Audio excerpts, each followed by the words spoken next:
താങ്കളൊരു feminist ആണോ?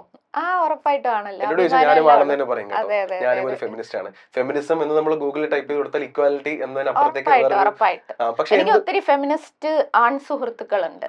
അങ്ങനെയുള്ള സുഹൃത്തുക്കളെയാണ് കൂടുതലും ഞാൻ മെയിൻറ്റെയിൻ ചെയ്യാൻ ആഗ്രഹിക്കുന്നത്. കാരണം ഈക്വലി നമ്മളെപ്പോലെ തന്നെ ഫെമിനിസ്റ്റ് ആശയങ്ങൾ ഉയർത്തിപ്പിടിക്കുക എന്ന് പറയുന്നത് ജീവിതത്തിൽ വളരെ പ്രധാനപ്പെട്ട ഒന്നാണല്ലോ. അത് നല്ലൊരു ആശയമാണെങ്കിൽ കൂടി എന്തുകൊണ്ടായിരിക്കും ആ ഒരു ടേം ഇപ്പോ ഒരുപാട് പേർക്ക് അതൊരു മിസ്കോൺസെപ്റ്റ് ആയിട്ട് മാറുന്നത്?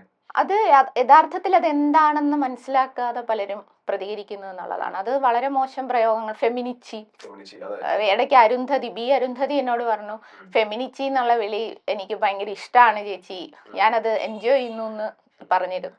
പാർവതി തിരുവോത്തൊക്കെ തന്റെ ബാഗിൽ പോലെ ഫെമിനിസ്റ്റ് അതെ പാർവതി ആയാലും റീമ ആയാലും നമുക്കങ്ങനെ ഇപ്പം അവര് സിനിമാ മേഖലയിൽ വളരെ പ്രശസ്തരാണ്. അങ്ങനെ ആയിട്ടുള്ളവരും അല്ലാത്തതുമായിട്ടുള്ള എന്നാൽ സ്ത്രീപക്ഷ നിലപാട് ഉയർത്തിപ്പിടിക്കുന്ന ഒരുപാട് മനുഷ്യർ ഇവിടെ ഉണ്ട് എന്നുള്ളതാണ് ഈ ഭൂമിയെ കൂടുതൽ സുന്ദരമാക്കുന്നത്.